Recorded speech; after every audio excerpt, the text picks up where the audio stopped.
नमस्कार दोस्तों।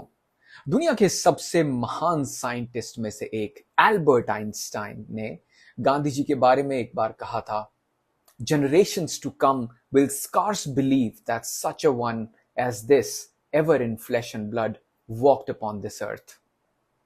बहुत बड़ी स्टेटमेंट है, बहुत अच्छे वर्ड्स उन्होंने गांधी जी के बारे में बोले। 1944 ब्रिटिश इंडिया सरकार ने कुछ ही हफ्तों पहले महात्मा गांधी जी को जेल से रिहा किया था, उनकी बिगड़ती हुई तबीयत को देखकर। पुणे के पास एक हिल स्टेशन है पंचगनी के नाम से। वहीं पर गांधी जी जाकर रेस्ट कर रहे थे। समय समय पर वो जनता के बीच रहकर इस वक्त सभाएं भी करते थे। एक दिन ऐसी ही एक पब्लिक गैदरिंग कर रहे थे वो कि उनकी सभा में लगभग 18 से 20 लोगों की भीड़ पहुंच गई। इस भीड़ में लोगों ने काले कपड़े पहने हुए थे और गांधी जी के खिलाफ नारे लगा रहे थे। आप में से ज्यादातर लोग जानते नहीं होंगे इस घटना के बारे में, लेकिन इस भीड़ में मौजूद था नाथूराम गोडसे। अचानक से गोडसे एक चाकू निकालता है और गांधी जी की तरफ बढ़ता है हमला करने के लिए, लेकिन आसपास खड़े लोग उसे रोककर पकड़ लेते हैं। गांधी जी हैरान थे कि आखिर कौन था यह बंदा और वो क्यों इन पर हमला करना चाह रहा था। वो गोडसे को अपने पास बुलाते हैं और कहते हैं कि आप 8 दिनों तक मेरे साथ रहो, जिससे हम एक दूसरे को समझ सकें। लेकिन बताया जाता है कि गोडसे ने इस ऑफर को रिजेक्ट कर दिया और गांधी के कहने पर गोडसे को उस वक्त छोड़ दिया गया। असल में दोस्तों बात क्या है कि 1948 की जो एक्चुअल असैसिनेशन हुई थी महात्मा गांधी की, उससे पहले भी महात्मा गांधी को मारने की कई बार कोशिश की गई थी। और गोडसे ने जब फाइनली जाकर एक 78 साल के बुजुर्ग और कमजोर गांधी जी का खून किया, वो अकेला नहीं था। यह एक बहुत ही सोची समझी लंबी चली हुई साजिश थी, जिसमें कई सारे लोग जुड़े हुए थे। इसकी प्लानिंग में 1 साल से ज्यादा का समय लगा और इसमें ऐसे ऐसे लोगों के नाम सामने आते हैं जिन्हें सुनकर आप भी हैरान हो जाएंगे। तो आइए जानते हैं महात्मा गांधी के असैसिनेशन की पूरी कहानी आज के इस वीडियो में। दोस्तों सबसे पहले यह जानना बहुत जरूरी है कि नथुराम गोडसे कौन था। थोड़ा उसके बारे में जानते हैं। आखिर कौन था यह इंसान जो महात्मा गांधी को मारना चाहता था। गोडसे का जन्म हुआ था 19 मई 1910 को। अपने माता पिता को पैदा होने वाली ये चौथी संतान थी। इससे पहले जितने भी लड़के पैदा हुए थे वो बचपन में ही मर जाते थे, जबकि उनकी जो लड़कियां थी वो जिंदा रहती थी। तो नाथूराम के माता पिता को लगा कि उनके परिवार में पैदा होने वाले लड़कों पर किसी तरह का कोई श्राप लगा हुआ है। तो इसकी वजह से उन्होंने लड़के को एक लड़की की तरह बड़ा करने का फैसला किया। सही सुना आपने, बचपन में ही नाथूराम के नाक छिदवा दिए गए थे ताकि उसे एक नोज रिंग पहनाई जा सके। हिंदी में नोज रिंग को नथ कहते हैं। स्कूल जाने से पहले यह सिर्फ लड़कियों के ही कपड़े पहना करता था और इसे लड़कियों की तरह ही ट्रीट किया जाता था। असलियत में दोस्तों इस लड़के का जो ऑफिशियल नाम था वो था रामचंद्र विनायक गोडसे, लेकिन नथ पहनने की वजह से इसका नाम नाथूराम गोडसे पड़ गया। स्कूल में नाथूराम ने 5th क्लास तो आराम से पास कर ली, लेकिन वह 10वीं में फेल हो गया। 1929 के अराउंड 10वीं में फेल होने के बाद वह रत्नागिरी चला गया, जहां पर पहली बार वो संपर्क में आता है विनायक दामोदर सावरकर से। ये दोनों ही महाराष्ट्र की चित्पावन ब्राह्मण कम्युनिटी से आते थे। सावरकर पर ब्रिटिश सरकार ने ट्रैवल रेस्ट्रिक्शंस लगा रखी थी, तो वो रत्नागिरी से बाहर ट्रैवल नहीं कर सकते थे, लेकिन उन्होंने यहीं पर गोडसे को ग्रूम करना शुरू किया। गोडसे सावरकर से बहुत इंस्पायर्ड था। इसकी बात हम आगे वीडियो में करेंगे, लेकिन इसके बाद ही जाकर करीब 1932 के अराउंड गोडसे ने आरएसएस और सावरकर की पार्टी हिंदू महासभा को ज्वाइन किया। महात्मा गांधी के असैसिनेशन में नाथूराम गोडसे के बाद एक और नाम जो आता है वो दूसरे नंबर पर लिया जाता है, जो नाम है नारायण आप्टे का। नारायण आप्टे भी चित्पावन ब्राह्मण कम्युनिटी से आता था और 1938 में वह सावरकर का फॉलोअर बनता है। आप्टे वैसे तो शादीशुदा था, लेकिन धीरेन्द्र झा अपनी किताब में बताते हैं कि इसके कई लड़कियों के साथ अफेयर्स थे, जिनमें से एक अफेयर के बारे में मेंशन करना बनता है। एक 18-19 साल की क्रिश्चियन लड़की मनोरमा के साथ अफेयर। 1946 में आप्टे ने मनोरमा को अपनी वाइफ बताकर सावरकर से भी मिलवाया था, लेकिन आप्टे की गोडसे से मुलाकात इससे करीब 4 साल पहले 1942 में हुई थी, जिसके बाद उन्होंने साथ में मिलकर एक हिंदू राष्ट्र दल नाम से एक संगठन को शुरू किया। इसके बाद इन दोनों ने अक्रणि नाम का एक अखबार भी शुरू किया था, जिसका एडिटर गोडसे बना। यह वही अखबार था जिस पर बाद में जाकर इसके एंटी मुस्लिम स्टांस की वजह से इस पर पेनल्टी भी लगी थी। इसी अखबार में गांधी जी के खिलाफ नफरत उगलने वाले आर्टिकल्स छपते थे। एक आर्टिकल इसमें छपा जिसकी हेडलाइन थी गांधी आत्महत्या कर लो, जिसमें गांधी को इंडियन पॉलिटिक्स से अलग होने की सलाह दी गई थी। गोडसे के दिमाग में किस हद तक नफरत भरी हुई थी और वो किस तरीके का आदमी था, यह आपको इस बात से पता लग सकता है कि दिसंबर 1946 में उसने चाकू चलाकर हिंदू महासभा के उस वक्त के प्रेसिडेंट एल.बी. भोपटकर को मारने की भी कोशिश करी। और दोस्तों, इसके पीछे का जो कारण था वो ये था कि गोडसे की बात नहीं सुनी जा रही थी पार्टी में। पार्टी के लोगों को गोडसे की विचारधारा बहुत एक्सट्रीमिस्ट लगती थी। अगस्त 1947 में इनके अग्रणी अखबार में एक और पेनल्टी लगा दी जाती है। इस पेनल्टी को भरने की बजाय गोडसे और आप्टे ने एक साथ मिलकर हिंदू राष्ट्र नाम के एक और नए अखबार को शुरू कर दिया। दोस्तों, महात्मा गांधी इस वक्त इतने इन्फ्लुएंशियल थे कि देश में ज्यादातर हिंदू उन्हें सबसे बड़ा लीडर मानते थे, और इसी वजह से आरएसएस और हिंदू महासभा जैसी ऑर्गेनाइजेशन जो खुद को हिंदुओं का ठेकेदार बताती थी, वो एकदम मार्जिनलाइज हो चुकी थी। दूसरा, गोडसे की नफरत के पीछे एक कारण था कि गांधी एक सेक्युलर डेमोक्रेसी के पक्ष में थे, जबकि आरएसएस और हिंदू महासभा एक हिंदू राष्ट्र बनाना चाहते थे। देश हिंदू राष्ट्र मतलब देश धर्म के हिसाब से चलेगा, लेकिन गांधी जी धर्म और राजनीति को एक दूसरे से अलग अलग रखना चाहते थे। पार्टीशन के बाद दिल्ली में दंगे हुए और सितंबर में गांधी ने गोलवलकर से इसके बारे में एक मीटिंग भी की थी। गांधी ने उस वक्त गोलवलकर को सीधा कहा था कि आरएसएस के हाथ खून से सने हुए हैं, और इसके बाद गांधी जी ने खुद प्रयास करना शुरू किया देश में रिलीजियस हार्मनी बढ़ाने के लिए।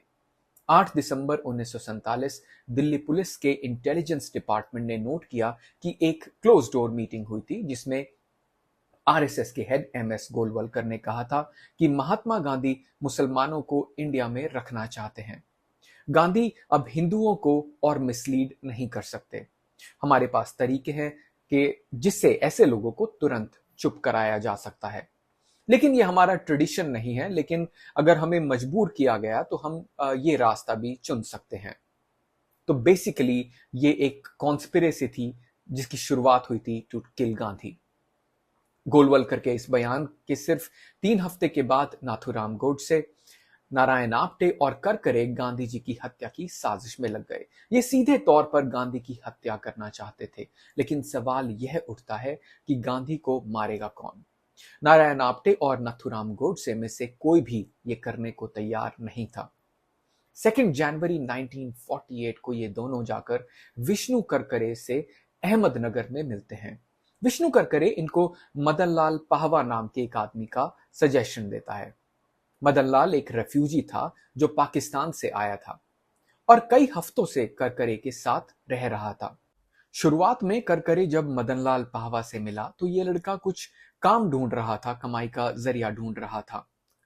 करकरे ने इसे लालच दिया कि वो इसके लिए एक नारियल की दुकान खुलवा देंगे, जहां से इसकी कुछ कमाई शुरू हो जाएगी। लेकिन असलियत में करकरे ने इसके लिए कुछ और ही प्लान कर रखा था। करकरे पाहवा का इस्तेमाल किसी गुंडे की तरह करने लगता है, मुस्लिम रेडी वालों और दुकानदारों को परेशान करने के लिए, उनके घरों पर बम फेंकने के लिए। जब करकरे ने पहली बार पाहवा को गोडसे और आप्टे से मिलवाया तो इसे कोई भी आइडिया नहीं था कि यह लोग क्या प्लान कर रहे हैं। यह 6 जनवरी साल 1948 को ही होता है कि पाहवा को पहली बार पता चलता है कि यह लोग एक्चुअली में गांधी को मारने का प्लान बना रहे हैं। लेकिन पाहवा को अभी भी नहीं बताया जाता कि गांधी को गोली मारने का काम ये उसी से ही करवाना चाहते हैं। लेकिन गोली मारने के लिए एक रिवॉल्वर की जरूरत होगी और रिवॉल्वर का इंतजाम तो कई महीने पहले ही हो चुका था। दोस्तों, बात है 8 अगस्त 1947 की। आजादी मिलने से ठीक एक हफ्ता पहले एयर इंडिया का विमान DA-438 बॉम्बे से दिल्ली के लिए उड़ान भरता है। इस हवाई जहाज के अंदर 3 लोग बैठे हुए थे। पहले थे हिंदू महासभा के फाउंडर विनायक दामोदर सावरकर और इनके 2 ट्रस्टेड लेफ्टिनेंट्स नाथूराम गोडसे और नारायण आप्टे। ये लोग हिंदू महासभा की वर्किंग कमेटी मीटिंग के लिए जा रहे थे। इस ट्रिप से पहले नारायण आप्टे महाराष्ट्र के अहमदनगर में जाकर दिगंबर बड़गे से मिले थे। ये शस्त्र भंडार चलाते थे और एक जाने माने हथियारों के डीलर थे। जुलाई 1947 में आप्टे बड़गे से 1200 रुपए में एक स्टेन गन खरीदते हैं।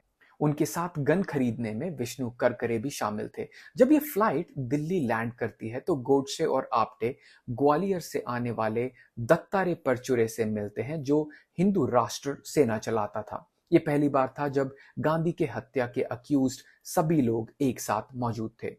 असलियत में यहीं से इस साजिश की शुरुआत होती है दोस्तों। नारायण आप्टे लॉजिस्टिक्स के इंचार्ज थे और विष्णु करकरे की जिम्मेदारी थी कि वो एक आदमी को ढूंढे जो गांधी की हत्या करेगा, और विनायक दामोदर सावरकर इनकी गाइडिंग स्पिरिट थे। अब जनवरी 1948 वाली टाइमलाइन पर वापस आए तो 9 जनवरी को ये लोग बड़गे से मिलते हैं और बड़गे के घर पर हथियारों का इंस्पेक्शन किया जाता है। बड़गे और उनके एक हेल्पर शंकर ने इसको एक हैंड ग्रेनेड, 2 रिवॉल्वर्स और एक गन कॉटन स्लैब दिखाए और इनको चलाने का प्रोसेस भी समझाया। अब इंटरेस्टिंग बात यह है कि गोडसे ने इस पूरे मर्डर प्लान से खुद को सेफ रखने के लिए एक अलग प्लान बना रखा था। उसने अपनी एलिबाई बना रखी थी। वो ऐसा दिखाना चाहता था कि 20 जनवरी के दिन जब गांधी जी को मारा जाएगा मदनलाल पावा के द्वारा, तो वो नागपुर में होगा, एक शादी अटेंड कर रहा होगा। ये शादी का बहाना उसने ढूंढा ताकि वह दिल्ली में ना होने की बात को साबित कर पाए और गांधी की हत्या के बाद खुद को बचा पाए। लेकिन 14 जनवरी को गोडसे और आप्टे जब पुणे से बॉम्बे जाने के लिए निकले तो वो खुद ही अपना कवर ब्लो कर देते हैं। उनकी सीट के सामने शांता मोदक नाम की एक मराठी फिल्म एक्ट्रेस बैठी थी। नारायण आप्टे ने उनसे बात करनी शुरू करी और अपने आप को हिंदू राष्ट्र का मालिक और गोडसे को उसका एडिटर बताया। इन्होंने शांता के साथ कॉफी भी पी और बातों बातों में यह भी बता दिया कि बॉम्बे के शिवाजी पार्क में सावरकर सदन जा रहे हैं। शांता ने इन्हें लिफ्ट ऑफर करी और सावरकर को सदन छोड़ दिया। 14 जनवरी 1948 शाम के 7:30 बजे गोडसे और आप्टे सावरकर सदन पहुंचकर सावरकर के साथ मीटिंग करते हैं। इसके बाद शाम के 8:15 पर यह सावरकर सदन से बाहर निकलते हैं और वहां दिगंबर बड़गे से मिलते हैं। बड़गे ने इनको बताया कि यह हथियार लेकर आया है। आप्टे पहले सावरकर सदन गया, लेकिन वहां उसको हथियार रखने के लिए कोई सेफ जगह नहीं मिली। ना ही उसे लगा कि हिंदू महासभा का ऑफिस हथियार रखने के लिए सेफ जगह थी। इसी के बाद आप्टे ने बॉम्बे के बुलेश्वर मंदिर के दीक्षित महाराज के यहाँ हथियार रखने का फैसला किया। ये इसलिए किया गया क्योंकि मंदिर पर पुलिस के रेड पड़ने के जो चांसेस थे वो बहुत कम थे। देखो, वैसे कितने बड़े कट्टर हिंदू थे कि मंदिर जैसे पवित्र स्थान का इस्तेमाल कर रहे थे हथियार रखने के लिए। दोस्तों, मंदिर में इन्होंने दीक्षित महाराज से एक रिवॉल्वर भी मांगी और एक अमेरिकन रिवॉल्वर अरेंज भी कर दी गई थी, लेकिन उसके लिए 500 रुपए मांग रहे थे महाराज। गोडसे और आप्टे सोच रहे थे कि उन्हें ये रिवॉल्वर फ्री में मिल जाएगी, लेकिन ऐसा नहीं हुआ तो ये डील कैंसिल हो जाती है। इसके बाद आप्टे ने करकरे को हथियार दे दिए और पाहवा के साथ ये बैग लेकर दिल्ली जाने को कहा। अभी तक भी पाहवा को यह नहीं पता था कि ये लोग गोली मारने का काम उससे करवाना चाह रहे हैं। नाथूराम गोडसे इस समय तक एक एक छोटे से छोटा हुआ खर्चा अपनी नोटबुक में लिख रहा था। टैक्सी वाले ने कितने पैसे लिए, हथियार खरीदने में कितने पैसे लगे, यही नोटबुक दोस्तों बाद में पुलिस के हाथ लगी, जिसकी वजह से आज ये सारी चीजें हम जानते हैं। अगर पावा गांधी को मारने में फेल हो जाता तो इसके लिए नारायण आप्टे ने एक और दूसरा प्लान बी भी बना रखा था। प्लान बी के अनुसार वो गांधी की हत्या बड़गे से करवाना चाहते थे। बड़गे को कन्विंस करना इतना मुश्किल नहीं था। आप्टे ने सीधा कहा कि गांधी को मारने की यह जिम्मेदारी मुझे सीधा सावरकर ने दी है। इसके बाद नाथूराम गोडसे पुणे जाता है और अपने छोटे भाई गोपाल गोडसे को भी इस प्लान में शामिल कर लेता है। 17 जनवरी 1948 सुबह के 7 बजे गोडसे, आप्टे, बड़गे और शंकर बॉम्बे के वीटी स्टेशन पर मिलते हैं। सुबह इन्होंने कई लोगों से मिलकर पैसे इकट्ठे किए और इसके बाद गोडसे ने कहा कि इनको सावरकर के दर्शन कर लेने चाहिए। इसलिए चारों लोग फिर सावरकर सदन जाते हैं। शंकर ने बाहर इंतजार किया, बड़गे को ग्राउंड फ्लोर पे रुकने को कहा गया और सिर्फ गोडसे और आप्टे सावरकर से मिलने के लिए ऊपर गए। 5-10 मिनट बाद यह नीचे आए और इनके पीछे सावरकर भी खड़े थे। सावरकर ने इन सबको कहा, सफल होकर वापस आओ। इसके बाद दोपहर के 1:30 बजे गोडसे और आप्टे ने अहमदाबाद होकर दिल्ली जाने वाली फ्लाइट पकड़ी और इस फ्लाइट में इनको दादा महाराज मिले। जब यह प्लेन अहमदाबाद में रुका तो दादा महाराज ने इनसे पूछा पाकिस्तान और हैदराबाद पर हमला करने वाले इनके फेल्ड प्लान्स के बारे में। इस पर गोडसे चुप रहा, लेकिन आप्टे ने जवाब दिया, आगे देखो हम क्या करने वाले हैं। वैसे यहां सोच कर देखो दोस्तों, ऐसे लोग जो अपनी कट्टर विचारधारा के चलते दूसरे शहरों पर हमले करने के प्लान्स बनाते हैं, किसी इंसान को असैसिनेट करने के इतने डिटेल्ड प्लान्स बनाते हैं, क्या ऐसे लोगों को एक आतंकवादी कहना जायज नहीं होगा? यही कारण है दोस्तों कि नाथूराम गोडसे को अक्सर आजाद भारत का पहला आतंकवादी कहा जाता है। 17 जनवरी 1948 शाम को इनकी फ्लाइट दिल्ली पहुंचती है। कनॉट प्लेस के मरीना होटल में एक कमरा बुक करते हैं और अगले 2 दिन 18 जनवरी और 19 जनवरी को ये बिरला हाउस की रेकी करते हैं। आसपास इंस्पेक्शन करते हैं क्योंकि ये बिरला हाउस ही वो जगह होने वाली थी जहां पर महात्मा गांधी रह रहे थे और उनका असैसिनेशन होना था। इसी बीच गोपाल गोडसे भी एक रिवॉल्वर लेकर दिल्ली आ जाता है और इनको ज्वाइन कर लेता है। गोपाल, करकरे और पाहवा हिंदू महासभा के दफ्तर में रुकते हैं। 17 जनवरी को पाहवा दिल्ली आकर अपने मामा से भी मिलता है, जो उसे बताता है कि उसकी शादी उसके पिता ने तय कर दी है। 18 जनवरी को पाहवा अपनी मंगेतर के घर भी चला जाता है। वहां उसकी मुलाकात होती है मंगेतर के चाचा से। वो पाहवा को बताते हैं कि सब्जी मंडी में जवाहरलाल नेहरू की एक मीटिंग चल रही है और उनके साथ पाहवा नेहरू की मीटिंग अटेंड करने भी चला जाता है। 19 जनवरी की रात पाहवा सोने की तैयारी कर ही रहा था कि तभी नारायण आप्टे उसके कमरे में आता है। प्लान यह था कि 20 जनवरी को गांधी की हत्या करी जाएगी, लेकिन सिर्फ उससे पिछली रात 19 जनवरी को ही पाहवा को बताया जाता है कि सब लोग चाहते हैं कि पाहवा ही गोली चलाए गांधी पर। रात को आप्टे आकर जब करकरे से इसके बारे में बात करते हैं और पाहवा को पहली बार ये बात बताई जाती है तो पाहवा यह करने से सीधे तौर पर मना कर देता है। पाहवा कहता है कि ऐसा नहीं है कि वह गांधी का समर्थक बन गया है, लेकिन उसकी जिंदगी में प्रायोरिटीज कुछ और हैं। वो अपने पिता की पसंद की गई लड़की से शादी करने की सोच रहा है और इस तरीके से ऐसा काम करके वो अपनी जिंदगी को तबाह कर देगा, जो वो किसी भी हालत में नहीं करना चाहता। इस पॉइंट पर दोस्तों गांधी की हत्या करने का ये पूरा प्लान गड़बड़ा जाता है। गोडसे खुद से गोली चलाने को तैयार नहीं था, तो प्लान बी के अनुसार नारायण आप्टे ने बड़गे को यह जिम्मेदारी दी। पावा को पूरी तरीके से इस प्लान से हटाया नहीं गया ताकि वो कहीं किसी को जाकर इस प्लान के बारे में ना बता दे, तो इसलिए उसे कुछ और जिम्मेदारी दी गई। उसको बिरला हाउस के प्रेयर ग्राउंड्स के बाहर गन कॉटन स्लैब से एक धमाका करके डिस्ट्रैक्शन क्रिएट करने की जिम्मेदारी दी। प्लान यह था कि पावा यहां पर धमाका करेगा, इसके बाद बाकी के लोग हैंड ग्रेनेड्स फेंकेंगे और इसी भगदड़ में बड़गे गांधी को जाकर गोली मार देगा। लेकिन 20 जनवरी को जब यह दिन आता है तो ये प्लान बी भी गड़बड़ हो जाता है। बाहर सबसे पहले पावा एक धमाका तो कर देता है, लेकिन बड़गे आखिरी मूवमेंट पर डर जाता है। वो अपनी रिवॉल्वर को टैक्सी की बैक सीट के नीचे छुपा देता है, जिस टैक्सी में इनका भागने का प्लान था। इतने में नाथूराम गोडसे, नारायण आप्टे और गोपाल गोडसे टैक्सी में बैठकर भाग जाते हैं। ये वही टैक्सी थी जिस टैक्सी की बैक सीट के नीचे जब वो देखते हैं तो इन्हें वही रिवॉल्वर मिलता है। इतने में जब बड़गे बाहर आता है तो उसे दिखता है कि ना तो गोडसे भाई यहां पर हैं, ना ही आप्टे यहां पर हैं और ना ही टैक्सी है। इस पार्ट पर बड़गे को समझ में आ जाता है कि यह लोग इसे फंसाकर खुद भागना चाह रहे थे। कुछ देर बाद ये वापस सब हिंदू महासभा के ऑफिस में मिलते हैं। आप्टे और गोडसे बड़गे से पूछते हैं कि क्या हुआ बड़गे। जवाब में वह इनको गंदी गंदी गालियां देता है और वहां से निकल जाता है। दूसरी तरफ बिरला हाउस में धमाके की वजह से भगदड़ शुरू हो जाती है। पुलिस पाहवा को पकड़ लेती है। महात्मा गांधी भी उस वक्त वहीं बैठे हुए थे। गांधी जी ने अगले दिन यह भी कहा कि जिस भाई ने यह काम किया है उसे आपको नफरत करने की कोई जरूरत नहीं। मैंने इंस्पेक्टर से कहा है कि उसे सताया ना जाए। हम सब ईश्वर से प्रार्थना करेंगे कि ईश्वर उसे सन्मति दे। इस फेल्ड असैसिनेशन अटेम्प्ट के बाद गॉडसे और आप्टे मुंबई आ जाते हैं।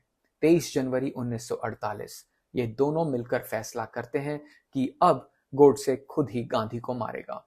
आप्टे और करकरे इसे सपोर्ट देने के लिए यहां पर जाएंगे, लेकिन अब तक पुलिस इनको ढूंढने लग गई थी। पाहवा ने पुलिस इंटेरोगेशन के दौरान पुलिस को सब कुछ बता दिया था। अहमदनगर के करकरे सेठ और पुणे के हिंदू राष्ट्र के एडिटर एंड पब्लिशर और एडिटर के छोटे भाई ये सब गांधी को मारने का प्लान बना रहे थे। साथ में इनके एक दाढ़ी वाला वेपन सप्लायर और उसके नौकर के बारे में भी बताया। गोडसे, आप्टे और करकरे इसके बाद अंडरग्राउंड होकर काम करने लगे। 25 जनवरी को यह एल्फिंस्टन होटल में मिलते हैं। गोडसे को लग रहा था कि उसके पास जो रिवॉल्वर है वो बहुत ज्यादा काम की नहीं है, तो वो ग्वालियर गया और वहां से परचुरे ने उसके लिए एक fully loaded automatic Bareta pistol arrange करा दी। शाम को करकरे गांधी की प्रेयर मीटिंग्स में जाकर सिक्योरिटी अरेंजमेंट्स को देखकर आता है। अगले दिन 30 जनवरी शाम को 5 बजे गांधी जी की प्रेयर मीटिंग शुरू होने वाली थी। इससे 10 मिनट पहले ही गोडसे वहां पहुंच गया था। उस दिन गांधी जी की सरदार पटेल के साथ एक मीटिंग हुई थी शाम के 4:30 बजे। ये मीटिंग 5:10 पर खत्म होती है। उस वक्त उनसे गुजरात के काठियावाड़ के 2 नेता मिलने आए थे, तो उनकी ग्रैंड नीस मनु ने पूछा कि क्या गांधी जी आप उनसे मिलना चाहेंगे। इस पर गांधी जी ने कहा, उन्हें कह दो कि अगर मैं जिंदा रहा तो प्रार्थना के बाद वो मेरे साथ मेरी वॉक पर बात कर सकते हैं। जब तक गांधी जी बाहर निकले तो वो 15 मिनट लेट थे। वो अपनी ग्रैंड नीस मनु और आबा के कंधों पर हाथ रखकर प्रेयर मीटिंग में एंटर हुए। गोडसे इतने में गांधी के पास पहुंचा और मनु के पास से गांधी की तरफ बढ़ा, जैसे उनके पैर छूने जा रहा हो। मनु ने उसे रोकने की कोशिश की, यह बोलकर कि हम ऑलरेडी लेट हो रहे हैं। तो इतने में ही गोडसे ने मनु को धक्का दिया, नमस्ते गांधी जी कहा और रिवॉल्वर निकालकर 3 गोलियां चला दी। गांधी जी के मुंह से सिर्फ शब्द निकले, हे राम हे राम। इत्तेफाक की बात देखिए दोस्तों, गांधी जी ने उसी सुबह मनु को कहा था कि अगर कोई मुझ पर गोलियां चलाए और मैं बिना तड़पे और भगवान का नाम अपने होठों पर लिए मर जाऊं तो तुम दुनिया से कहना कि हाँ यह एक सच्चा महात्मा था। गांधी पर गोलियां चलाने के बाद पास में खड़े पुलिस वालों ने गोडसे को कस्टडी में ले लिया, लेकिन आप्टे और करकरे वहां से भाग निकले। गांधी की हत्या की खबर सुनकर पूरा देश शॉक में था। प्राइम मिनिस्टर जवाहरलाल नेहरू ने कहा, the light has gone out of our lives, there is darkness everywhere. यह बात पता चलते ही कि इस हत्या के पीछे हिंदू महासभा और नथुराम गोडसे हैं, हजारों लोगों की भीड़ सावरकर सदन के बाहर इकट्ठी हो गई। इमारत पर आग लगाने की कोशिश की गई, लेकिन सही समय पर पुलिस ने आकर ऐसा करने से रोक दिया। नागपुर में भी आरएसएस हेडक्वार्टर और गोलवलकर के घर पर पत्थर फेंके गए। देश भर में आरएसएस और हिंदू महासभा के ऑफिसेस पर हमला हुआ। इनके लोग अपनी जान बचा बचा कर भागने लगे और छुपने लगे।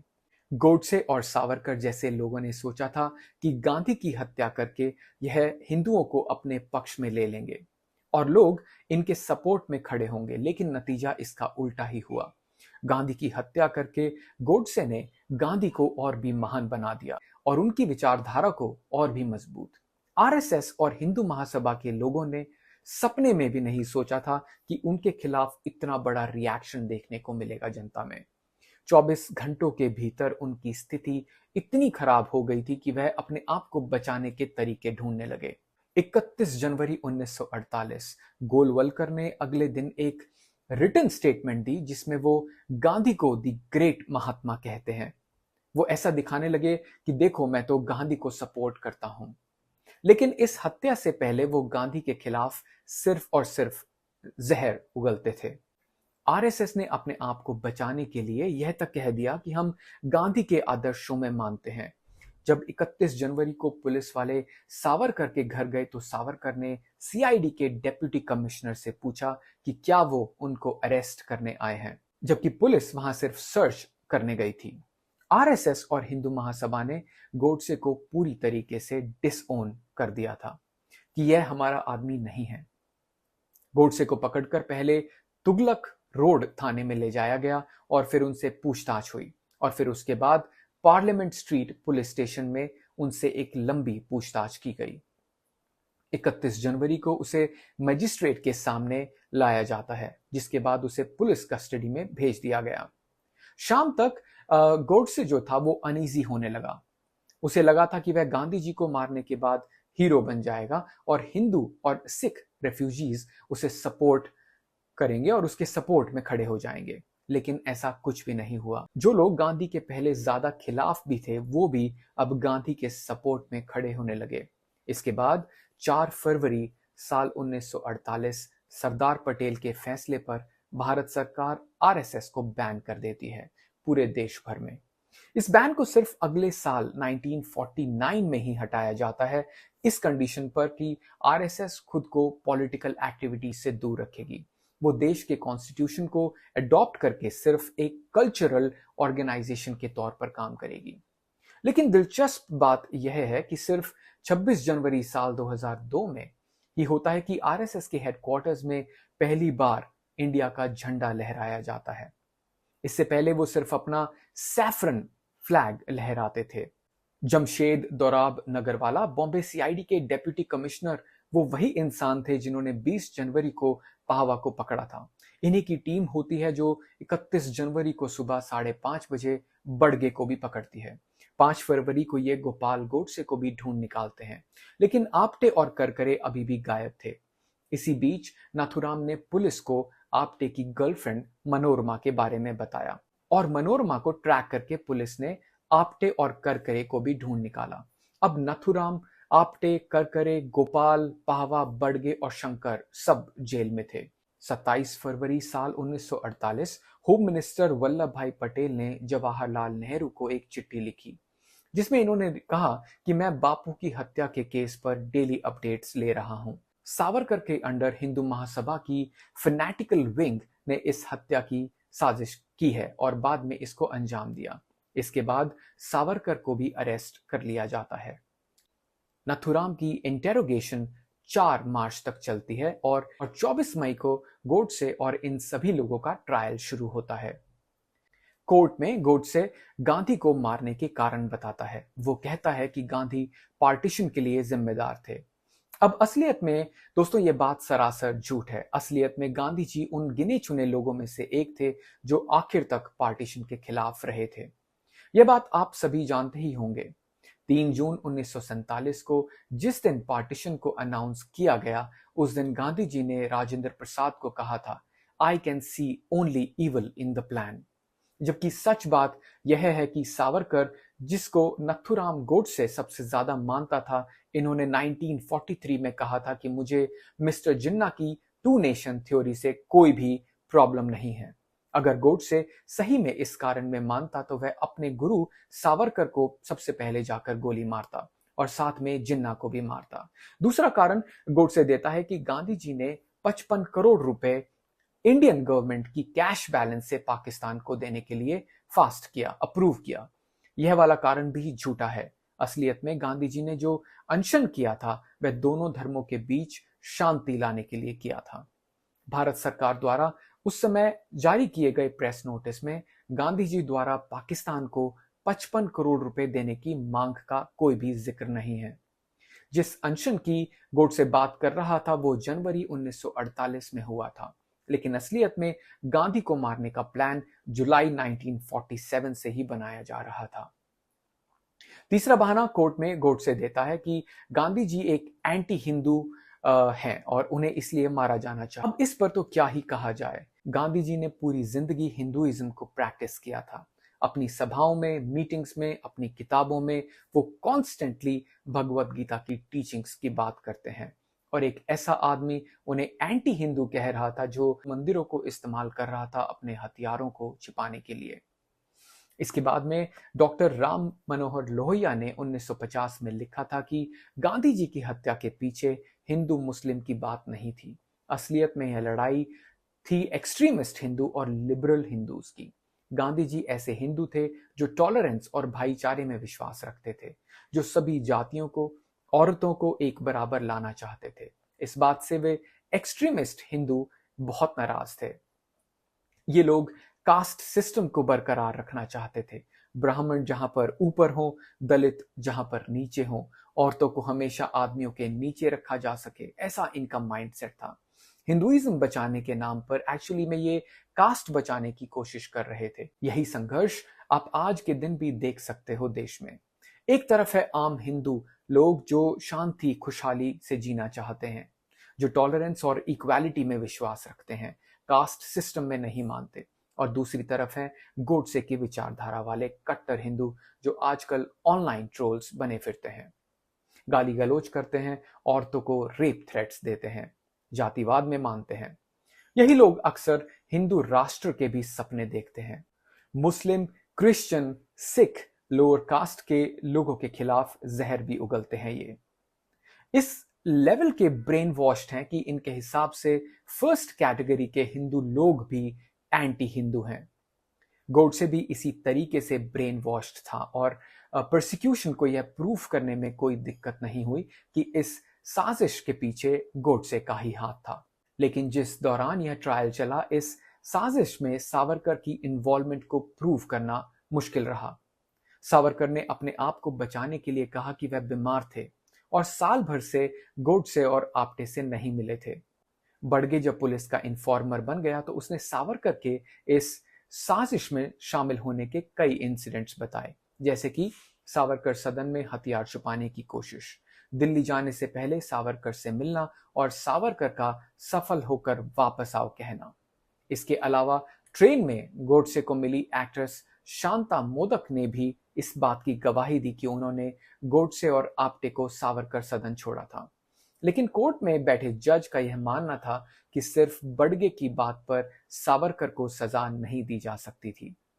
सावरकर के बॉडीगार्ड ने बॉम्बे पुलिस को दी अपनी स्टेटमेंट में कहा कि जनवरी में गोडसे, आप्टे और करकरे 3 बार सावरकर से मिलने आए थे। सावरकर के सेक्रेटरी ने भी कहा अपने बयान में कि जनवरी के पहले हफ्ते में करकरे और एक पंजाबी लड़का मिडिल ऑफ जनवरी में गोडसे और आप्टे सावरकर से मिलने आए थे। लेकिन इन दोनों लोगों को कोर्ट में टेस्टिफाई नहीं किया गया, तो इसलिए सावरकर किसी भी तरीके की सजा से बच निकले। इस केस में गोडसे और आप्टे को मौत की सजा दी गई। सावरकर को छोड़ दिया गया और बाकी 5 अक्यूज्ड को लाइफ इम्प्रिजनमेंट की सजा दी। 10 फरवरी 1949 को यह सजा इनको सुनाई जाती है।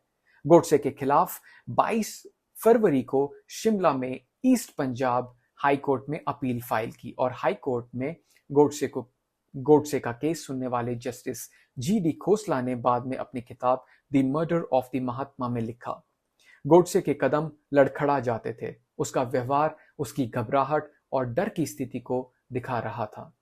उसने एक साहसी चेहरा बनाए रखने की कोशिश की, लेकिन उसकी आवाज कांप जाती थी और उसकी एनर्जी खत्म हो चुकी थी। 17 मई को हाईकोर्ट में आर्ग्यूमेंट खत्म होने के बाद गोडसे को महात्मा गांधी के बेटे रामदास गांधी की एक चिट्ठी आती है।